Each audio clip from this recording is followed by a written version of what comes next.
अस्सलाम वालेकुम बच्चों, आज हम लोग चैप्टर नंबर 14 स्टार्ट करेंगे। नाम है इसका इलेक्ट्रोमैग्नेटिज्म। सबसे पहले हम इलेक्ट्रोमैग्नेटिज्म को डिफाइन कैसे करेंगे। डेफिनेशन बच्चों इसकी ये है, the branch of physics that deal with the study of mutual interaction of electromagnetic phenomena.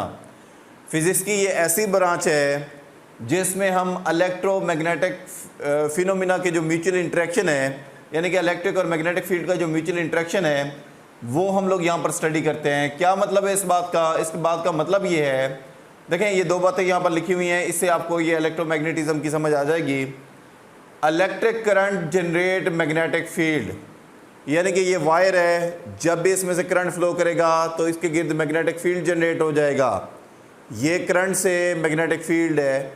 दूसरे नंबर पे देखें, the changing magnetic field produce electric current.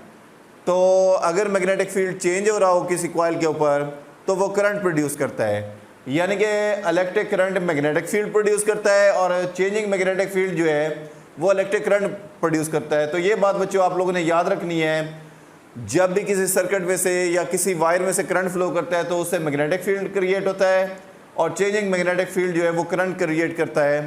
तो इस तरह से करंट से मैग्नेटिक फील्ड और मैग्नेटिक फील्ड से करंट क्रिएट हो सकता है। तो ये जो दोनों का म्यूचुअल का इंट्रैक्शन है, यानी कि इलेक्ट्रिसिटी से मैग्नेटिज्म और मैग्नेटिज्म से इलेक्ट्रिसिटी, इसको बच्चों हम इलेक्ट्रोमैग्नेटिज्म में डिस्कस करते हैं। यानी कि electric current magnetic field generate कर सकता है और मैग्नेटिक फील्ड जो है, चेंजिंग मैग्नेटिक फील्ड जो है वो इलेक्ट्रिक करंट जनरेट कर सकता है। तो ये हमारे पास जो म्यूचुअल इंट्रैक्शन है इलेक्ट्रिसिटी और मैग्नेटिज्म का, इसको बच्चों हम इलेक्ट्रोमैग्नेटिज्म में स्टडी करते हैं। इसके बाद हमारे पास नेक्स्ट है magnetic field due to current in a long straight wire, यानी कि ये हमारे पास एक स्ट्रेट लॉन्ग वायर है और इसमें से करंट फ्लो कर रहा है। ये बच्चों हमारे पास डीसी सोर्स है, बड़ा बार पॉजिटिव टर्मिनल, छोटा बार नेगेटिव टर्मिनल। और ये आमतौर पर जो कन्वेंशनल करंट लेते हैं वो हम बड़े बार यानी कि पॉजिटिव टर्मिनल की तरफ से लेते हैं। तो पॉजिटिव टर्मिनल की तरफ से करंट जो है ऊपर की डायरेक्शन में फ़्लो करेगा। जब ये करंट इस वायर में इस तरह से फ़्लो करेगा तो इसके गिर्द एक मैग्नेटिक फील्ड जनरेट होगा। जब भी किसी कंडक्टर में से करंट फ्लो करता है तो उसके गिर्द मैग्नेटिक फील्ड जनरेट हो जाता है। तो ये मैग्नेटिक फील्ड बच्चों याद रखें इनविजिबल होता है, नज़र नहीं आता। तो कैसे पता लगाते हैं? लेबॉर्ट्री के अंदर कंपास नीडल की मदद से इसका पता लगाते हैं। कंपास नीडल जो है वो मैग्नेटिक फील्ड को डिटेक्ट करती है। वैसे अगर कोई करीब कोई भी मैग्नेट ना हो तो तब जो कंपास की जो नीडल है उसकी डायरेक्शन जो है वो नॉर्थ साउथ की तरफ होती है। तो नॉर्थ साउथ की तरफ कंपास नीडल की डायरेक्शन होती है और अगर कोई मैग्नेट जो है उसके करीब नहीं होगा। सवाल ये है कि नॉर्थ साउथ की तरफ क्यों होती है? उसकी वजह ये है कि हमारा ये जो प्लेनेट है, हमारी ये जो अर्थ है, ये भी मैग्नेट की तरह बिहेव करती है। यानी कि हमारे प्लेनेट के नॉर्थ पोल से मैग्नेटिक फील्ड की लाइनें आउटवर्ड और साउथ पोल में इनवर्ड जाती हैं। और जब भी ज़मीन के ऊपर किसी भी जगह पर आप कंपास नीडल रखेंगे तो उसकी नीडल की अलाइनमेंट भी नॉर्थ साउथ की तरफ हो जाएगी।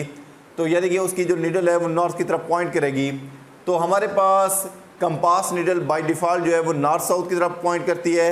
लेकिन जब भी कोई और मैग्नेटिक फील्ड इसके करीब लाते हैं या मैग्नेट इसके करीब लाते हैं तब उसकी जो नीडल की जो अलाइनमेंट है, जो डायरेक्शन है, वो उस मैग्नेट के मुताबिक चेंज हो जाती है। उसकी वजह ये होती है अर्थ का जो मैग्नेटिक फील्ड है वो बहुत ही वीक होता है।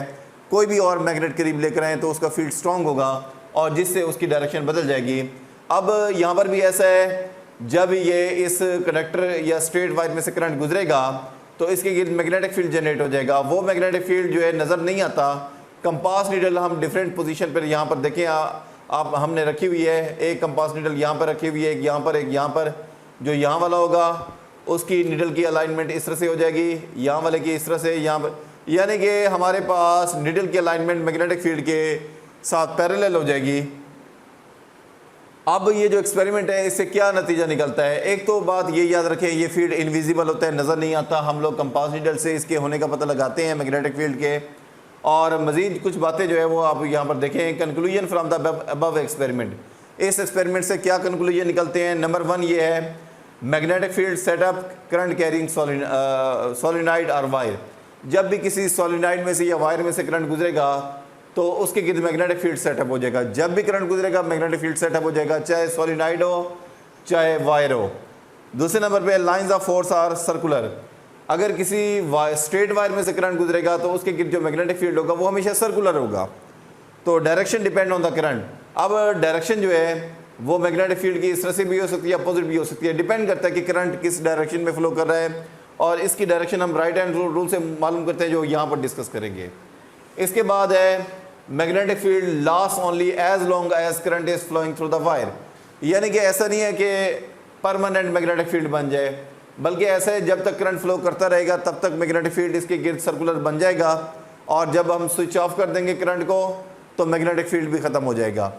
और इसके बाद हम इसकी डायरेक्शन कैसे मालूम करते हैं, यानी कि हमारे पास मैग्नेटिक फील्ड क्लॉकवाइज होगा या एंटी क्लॉकवाइज होगा। इसकी डायरेक्शन जो है वो बच्चों हम राइट हैंड रूल से मालूम करते हैं। राइट हैंड रूल क्या है, ये वायर है जिसमें करंट ऊपर की तरफ फ्लो कर रहा है। आप अगर अपने राइट हैंड फिंगर को इस तरह से कर्ल करें कि आपका थंब जो है वो करंट की डायरेक्शन में होगा, अगर आप अपने राइट हैंड फिंगर को इस तरह से कर्ल करें, आपका थंब जो है वो करंट की डायरेक्शन में हो, तब आपकी जो फिंगर है वो मैग्नेटिक फील्ड के अलॉन्ग होगी। यानी कि अगर करंट ऊपर जा रहा होगा तो मैग्नेटिक फील्ड की लाइनें जो है वो इस तरह से होंगी। यानी कि अगर आप ऊपर से देखें तो ये हमारे पास क्या होंगी, एंटी क्लॉकवाइज होंगी। तो ऊपर से देखने पर ये आपके पास एंटी क्लॉकवाइज होंगी। इसी तरह से अगर करंट नीचे की तरफ होगा तो ज़ाहिर है ऊपर से देखने पर ये क्लॉकवाइज हो जाएंगी। तो यानी कि ये हमारे पास मैग्नेटिक फील्ड की डायरेक्शन जो है वो करंट की डायरेक्शन पे डिपेंड करती है। तो इसके लिए हम राइट हैंड रूल यूज़ करते हैं। तो इस तरह से राइट हैंड से फिंगर आपने इस करंट कैरिंग वायर को जो है वो होल्ड करना है। If the wire is grasp in the fist of the right hand, अगर आप राइट हैंड की फिस्ट पे वायर को ग्रैस्प करें with the thumb pointing in the direction of current, आपका जो थंब है वो करंट की डायरेक्शन में हो, the finger of the hand will circle the wire, आपकी फिंगर जो है वो वायर को सर्कल करेंगी इन the direction of magnetic field, जिस डायरेक्शन में मैग्नेटिक फील्ड होगा। तो इस तरह से हम लोग बच्चों करंट की डायरेक्शन का अगर आपको पता हो तो मैग्नेटिक फील्ड की डायरेक्शन आप उसका पता लगा सकते हैं कि क्लॉकवाइज है या एंटी क्लॉकवाइज है। तो बच्चों आज के लिए इतना काफ़ी है, बहुत शुक्रिया।